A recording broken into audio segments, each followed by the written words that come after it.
Welcome to the Social University podcast. We are so glad you're joining us today because we want to help business owners, entrepreneurs, and people just like you who want to build their business online. Listen, if we can do it, you can do it. So let's go.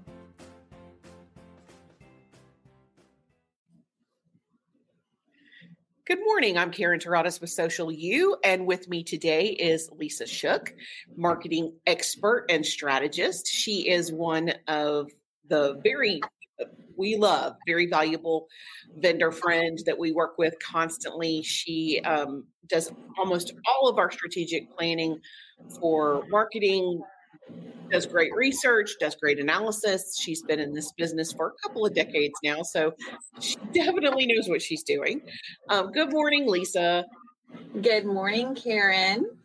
And today we are going to talk about basically marketing information for small business owners and what can help move you forward. So let's go ahead and get started. Lisa, is there anything you want to add before we get started? No, I think you've said enough. I do want to say this is also for one-person marketing departments. Because I was that person, right? An overwhelmed marketing manager or marketing director of like, oh my God, I have so much to do. What do I do? Yeah. So I think this would be helpful for them as well. Okay, very good. All right, well, let's jump in. First and foremost, what is the most cost-effective strategy for small business? I'm going to laugh at this because the most cost-effective strategy for small business is to actually have a strategy.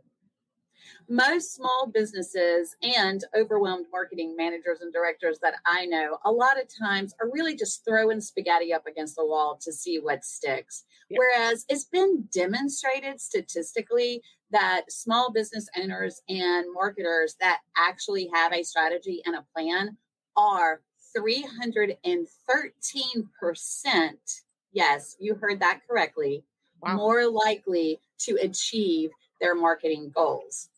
It's amazing. Wow. And when I say strategy, I just want to espouse on that for just a second. Okay. You got to have an overarching strategy. So for example, your strategy could be attract your ideal target audience through multi-channel opportunities, right? That's a strategy. And then you have a goal to go with that strategy. And the goal might be to increase your ideal target customer leads by 10%. Sure. That's your goal. It's smart, right? It's measurable, right? Then you have objectives. How are you going to do that? Well, you could use account-based marketing. You can leverage social media, and you can clarify your messaging on your website. Then you assign the tactical plans, which is what we all start with, right? We start with, I'm going to post on social media 5 days a week. I'm going to do a blog every week. And all of those plans tend to fall by the wayside because there's no end goal that goes with it, right? Yeah. So, but if you start with the strategy and then you go into the tactics, it's much easier to achieve it, to figure out what resources you need, and to make it more cohesive and comprehensive. Well, you have to have a target to hit. Yes, or else again, you're throwing spaghetti up against the wall to see what sticks. Yeah, I've joked around before. You would never just get in a car and drive around and say, let's just see where there are restaurants. You pick before you leave. And something you said that I want to touch on real quickly, clarifying the messaging on the website.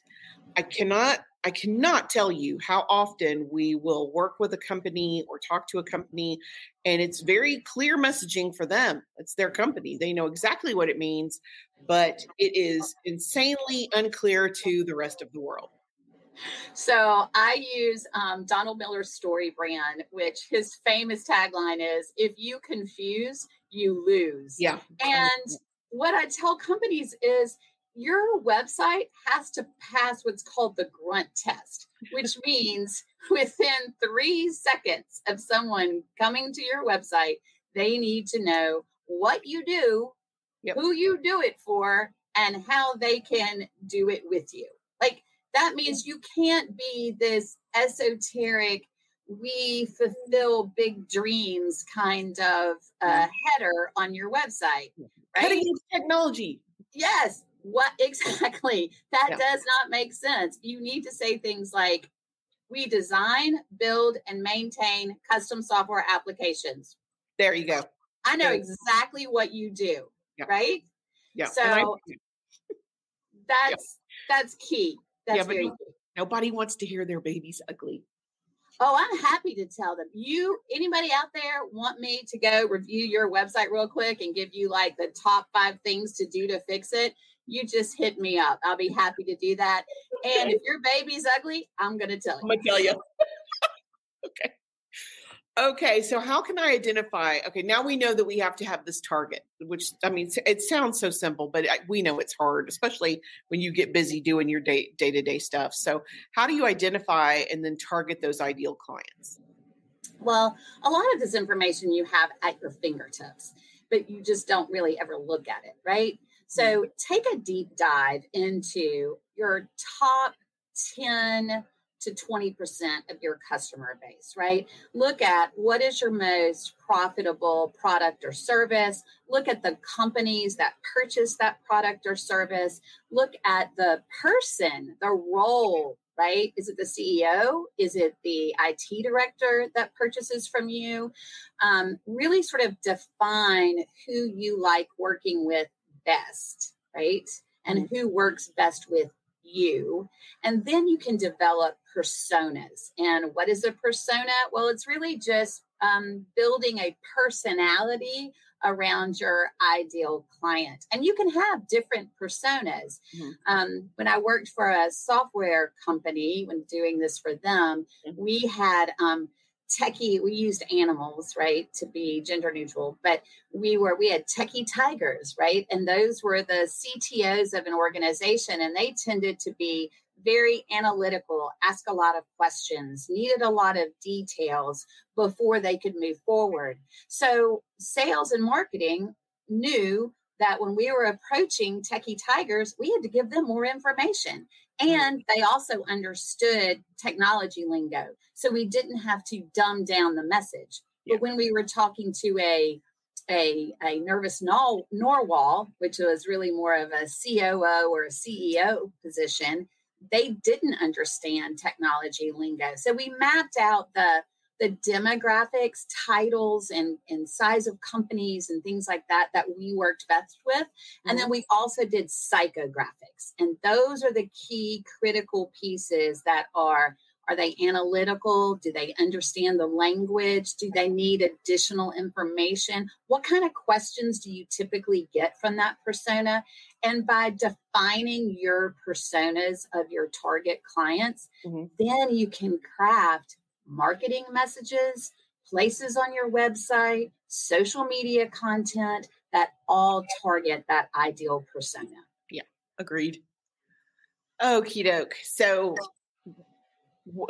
you touched on it a little, but what would you say are the key elements of a successful marketing plan? An overarching strategy with a goal that is tied to your business strategy. Okay. Tied to your business strategy. What that means is you can have a goal that says, I want to increase social media views by 25%. That's great. But how does that make you more money for your business? And at the end of the day, marketing is here to make you more money for your business. Yeah. So have a strategy with a goal that's tied to what your business, and then have some objectives, projects, and deliverables. Here's the key. You got to put it all together in a comprehensive view, because there are elements from leveraging and developing content that you can also use on your website or with account-based marketing. Then you have to have a timeline, because this is what I also love. Everybody starts the new year, right? We're going into the fall. We're going to do a strategic plan. We're going to make this happen. And by the end of January, you've totally, completely fallen off. And you're throwing the plan out the window going, I cannot do this. Yeah, we're busy. I don't have time for that. Yeah. I don't have time for this. Who thought this was a good idea? But if you map out the timeline and say, here are the 3 projects I can do in the first quarter. And if I get those done, here are the 3 projects I can do in the second quarter, and map it out over the year. And then look at the resources that you need. Because just by saying, hey, we're going to update the messaging on the website. Okay, well, who's going to do that? Yeah. Are you going to do that? Right? No. Have you got somebody to do that? Yes, and then figure out, and then figure out how much it's going to cost. That to me is just really critical, is putting it all down on a plan and getting deep into the, I'm going to say this and people are going to start in the weeds and I want you to end in the weeds, but who's going to be responsible for taking a project through to completion? Cannot be you. You can't do it all. And then what resources, internal and external, do you need to make it happen?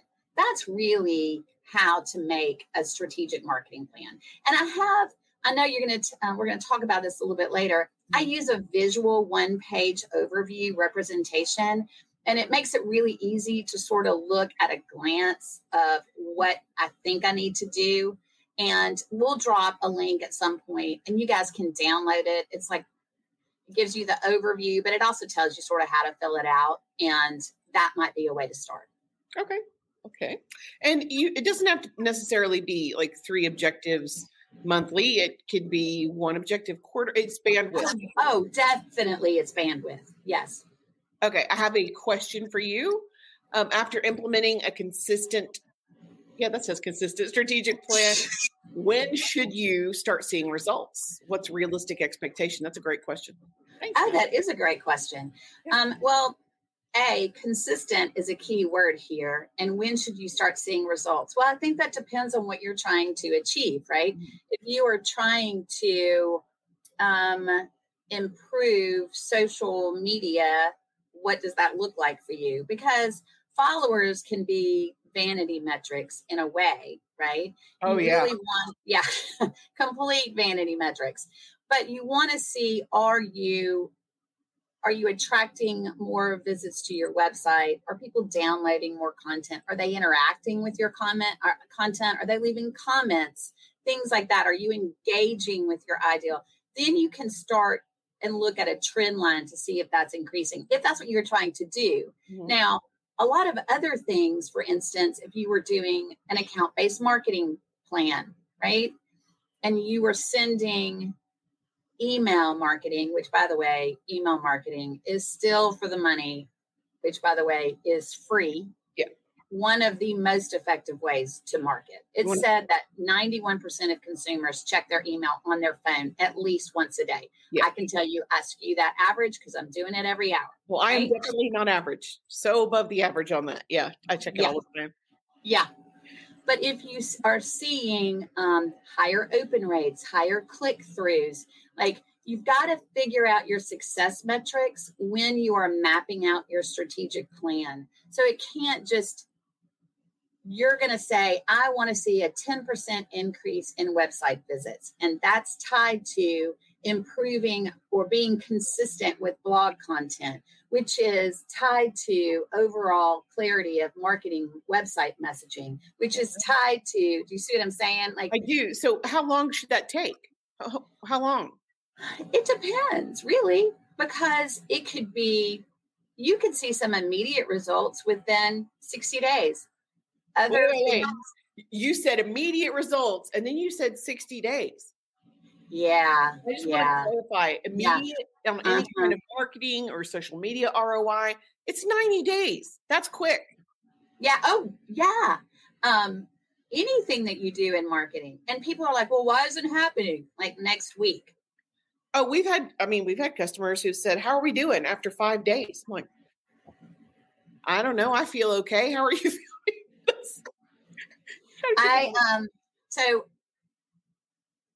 I'll give you an example. Mm-hmm. At a company I went to, it was all about inbound leads, right? And so the first year that I went and was helping them out, they had gotten like 62 inbound leads, right? That's good. Yeah. That was good. I doubled it in 12 months. Wow. But the majority of those inbound leads started coming in after 6 months because it took laying the groundwork and beginning to build momentum before we really started seeing an ROI. Yeah. Does that make sense? It does take a minute. And this is funny to me. We haven't posted for a week. Why don't we have 2,000 followers? And we have had instances where customers like, make this video go viral. Okay. No. Your product video with nobody talking in a badly lit kitchen is not going to go viral. I am very sorry that is not going to go viral. And do you want it to go viral at the end of the day? Like, do you really? Because sometimes when these things go viral, that is not a positive for your brand or your company. Yeah. Cool. Here's what people need to understand about websites or social media or digital advertising or anything you do in marketing. It's you start, you build, you're consistent, and over time, and time does not mean a week, time means 90 days, 180 days, 6 months, 9 months, 12 months. That's what time means. Yeah. And I don't know why people, I guess social media and our world of instant gratification believe it should be instantaneous. Now you can see some, depending on where you start, right? If your baseline is really low, you might be able to see some pretty nice statistics instantaneously. Yeah. But if you already have sort of a good brand and are putting a consistent message out and you're just tweaking it and actually implementing some strategy, it can take a little bit of time for it to happen. Talk to me about content marketing. That's a very common term now. What does that mean? Content can be anything you want it to be, right? Are you a good writer? Write a blog. If you are good speaking, record a podcast or do videos. But whatever you do with content, make sure it's a message that your target customers want or need to hear. Ooh, I love this. So Marcus Sheraton wrote a book called They Ask, You Answer. And when people say to me, I don't know what to say, I mean, I sell widgets, right? Go read that book. Because what Marcus Sheraton said is figure out all of the questions that your customers and potential customers are asking about your business, your products and services, and even your industry, and outside the industry, how the industry is impacted by other factors, and then go answer those questions. There's your content. And you can go on and on and on. Another way to think of content is think about 5 different topics that you can talk about as it pertains to your business and your industry. Mm-hmm. Take a Post-it notepad of paper and start writing down what goes with it. And then you can write a blog, shoot a video, do other things to answer those questions to generate ideas. But here's the key. When you do content, make sure you do it in a way that you can repurpose it. Now, Karen and her team are experts at this. Experts at this. You want anybody to repurpose piece of content, just give it to Karen. She'll slice it and dice it 9 ways to Sunday. Here we go. If you do a video, then you can strip out the audio and use it as a podcast. Mm-hmm. You can transcribe that video and make it a blog post. You can then pull snippets from the video, the audio, and the transcription to generate social media content. Look at all the ways you can leverage one piece of content. Yeah. It doesn't have to be overwhelming. You just have to think through it. Yeah. Everything needs to be circular. This thing feeds the next thing. Yeah. Yep. Totally agree. So, what are another term that people hear are unique selling points? What is that? Oh, this is so fun. This is what makes you different, right? And what I love is I was doing a messaging workshop with a church yesterday. Mm-hmm. And I said, okay, one of the things we're going to talk about is your differentiating factors, right? How are you the same but different? And they're like, we're a church. All churches do the same thing. right? We bring people to Jesus. That's what we do, right? Yeah. And I said, no. Every business, whether you're a church or a pool supply company, has something that makes them different. Let me give you an example. Okay. I'm going to pick on used car salesmen. So if anyone is watching this or is married to one or has cousin Eddie that is one, I apologize in advance. This is a vast generalization for used car salesmen, okay? Okay, noted disclaimer. Got it. Okay. So a used car salesman, people are like, they're pushy. They want to haggle and negotiate on price. I don't want to do all of that. Like used car salesmen are just icky. I don't want to talk to them. Yeah.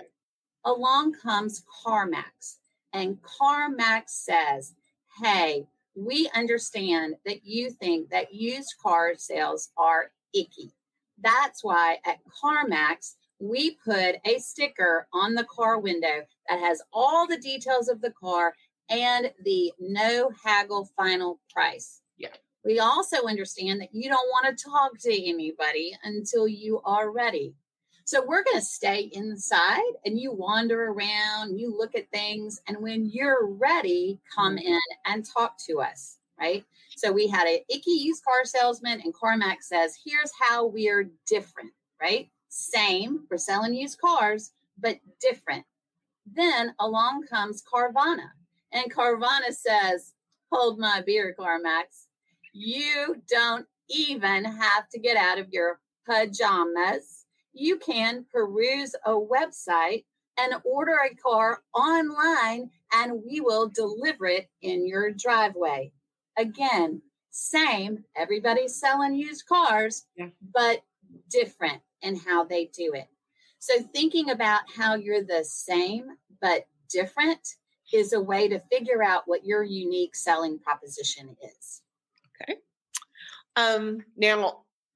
Now that I understand unique selling points, but really and truly, how do you stand out from your competition? There's a ton of used car salesmen. There's a ton of social media managers. How do I kind of capitalize on that whole unique proposition business? Okay, well, you're going to laugh at this. You can either be crazy or consistent. And what that means is you can personify and make your brand and marketing message sort of wild and crazy, right? Think of, have you ever heard of the Savannah Bananas, the baseball team that's like reinventing how baseball is played? You follow them. They went the crazy route, right? Yeah, and but it's working. Those videos are amazing. It's amazing. Now, also, there's another company, which you may not have seen on LinkedIn. It's called Lavender, and they're an email marketing company, and they personified lavender. And so they have this really funny character that is their brand, and they're out commenting on different LinkedIn messages and things like that. So you can either sort of go crazy or you can be consistent. And by consistent, I mean you bring clarity to your message. Mm-hmm. You develop a comprehensive, cohesive strategy and plan. And then you go out into the world and you are consistent with that message and that strategy. Yeah. Consistency wins. Yeah. It just does. But you got to have buy-in from the whole team. It just doesn't work unless all the Savannah Bananas are doing it. Can't just be the pitcher. It's got to be the whole team. Yeah. Yeah. And I think that's also where clarifying your message really helps a lot. I think that whenever I do a strategy workshop with a business, at the end of it, inevitably they go, not only did this help us clarify our message for like our website and our marketing collateral, but it really aligned the team so that we're all sort of thinking about what we do in the same way. Okay. So how do you get that consistent branding, that consistent messaging? Where does that come from? Well, you got to start with the basics, people. You got to have a set of brand guidelines that everybody uses. Everybody uses. What does that mean? It means everybody uses the same logo, the same messaging, the same fonts, the same colors. Everybody does what you want them to do when leveraging your brand. Yeah. Whatever that message is. That means you cannot have clouds in your emails. You need to have everybody have a branded email signature, right? And this sounds like really basic things. There's something called familiarity bias. Have you ever heard of it? Yeah. Okay. So being consistent gives you familiarity bias. What does that mean exactly? It means that, let's say, 70% of your target market is not ready to purchase your product at any one given time. They might be 3 months from now or 6 months from now. But if you consistently put out messaging and social media and content, then when they do need your product, familiarity bias takes over, meaning your brand will be top of mind for them and they will go look for you. I cannot tell you how many times I've had clients tell me, oh, I saw you do this presentation 6 years ago and now we're ready. Or you'll have conversely, you'll have a customer. So we posted for a month and it didn't work. You can't. Yes. We actually, at a company I was working with, they would send out sort of a year in review email, which I'm not always a huge fan of, but they did it in a really fun way. Okay. So it was fun to look at it. And one of the CEOs kept it, I think it was 18 months, kept it in his inbox because he knew that he needed someone and he liked this company, but he wasn't ready. And literally 18 months later, he called off of this email. But he'd also said, oh, I see your content all the time on LinkedIn. I've read a couple of your blogs. I mean, consistent over time with your messaging is how this works. Yeah, that whole tortoise and hare thing. So how do you budget for this? How do you know as a small business how much you're supposed to spend on marketing? Like your brand, developing ad budget, but what about marketing budget? Your brand needs a plan. It just does. And you can't, can I tell you, if you're this size company, you need to set aside $5,000 or $25,000 or $100,000 for marketing. I can spend whatever you give me. Yeah. Like, write me a check. I'll spend every penny of it. Yeah. What can you do for this? A lot. Or a lot. Sometimes not what you want me to do for that. Yeah. Yes. But if you have, this goes back to having a plan. And if you look at, hey, one of my goals is to leverage the website, right? For ROI. And I'm going to do that by clarifying the message. I'm going to do that by developing some content, and I'm going to do that by SEO. Well, then you can go, okay, clarifying the message, I need to bring somebody in to help me do that. So let's just say you chose to do a story brand workshop, right? That's about $2,000. Then you need somebody to update the website. So that project might cost you $3,000, right? Mm-hmm. Then I'm going to do content or SEO. Well, do you know what your keywords are? Do you need a technical SEO report? Do you need a total online presence audit to see what your competitors are doing? Spend some time thinking through what you want to achieve, and then we can attribute marketing dollars to go with it, resource money to go with it, so that then you can look at that total and go, oh my God, that's $100,000. We got to gut something. Yeah. But if you would spend the time on the front end and figure that out, then you don't get 6 months into the year and say, we've spent $50,000 and I don't even know what we've done. Well, you didn't have a plan. And so you piddled away money and you got no results. Yeah. So you can very easily put together a marketing budget. You can also say, I have $25,000 or $50,000 set aside for marketing. What is the best way for me to use that money? And then develop a plan. A lot of stuff you can do for free. Oh, yeah. There's a ton of stuff for free. Yeah. But so how do you, you're talking about leveraging different assets. How do you leverage like customer reviews, testimonials, promotions? How do you leverage that into your marketing plan? Well, social proof is critical. I mean, you've got to mitigate the risk of doing business with you, and so people want to see that other people have successfully done business with you and gotten good results. Yeah. So that is why Google business reviews are important. If you think about it, we all look at them, we all read them, and Google just throws them right up there front and center. But you can also use those customer testimonials on your website. And I would say, a lot of people have like in the middle of their homepage customer testimonials, and I definitely recommend that. But you should also have them sprinkled throughout your website on other pages that are specific. For instance, Karen and her team and social media, they can put results oriented or other types of testimonials under their services page, right? So using those testimonials in a variety of ways. I've even seen people put them under their email signature line which I thought was a really brilliant use of a testimonial for social proof. Now, everybody don't go run, grab a testimonial and put it under your email signature line. Let's think through this for a second. Mm-hmm. They did it specifically for the service they were trying to sell me, right? Oh, that's smart. And I saw it and I went, that is brilliant. Yeah. Because it gives me immediate social proof and I can go check out that person's website to validate what they're saying to me in this email.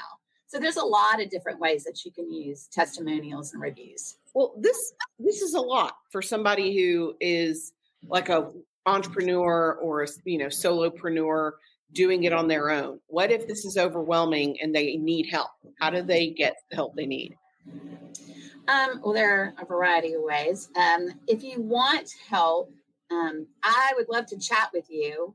So you can connect with me on LinkedIn. That's a great way to get to me. Mm-hmm. I also offer, a 15-minute sort of you talk, and then I'll help you develop what are some ideas for you moving forward. I also do messaging workshops to help you clarify your message. And I love a total online presence audit, which sort of gives you where are you in relation to your competitors and what are some really easy tweaks and wins that you can take to sort of elevate your brand, your marketing, and your message. That's a really great place to start. Yeah. And then, of course, I go all the way to doing strategy assessments where I come in for 60 days and sort of slice and dice your marketing and create an overall plan for you with resources and things like that. A variety of ways. So they can reach out to you and schedule a 15-minute phone call and you can kind of tell them what they need. Yep. You guys, Lisa also has a very cool freebie for you. Lisa, will you tell them about that?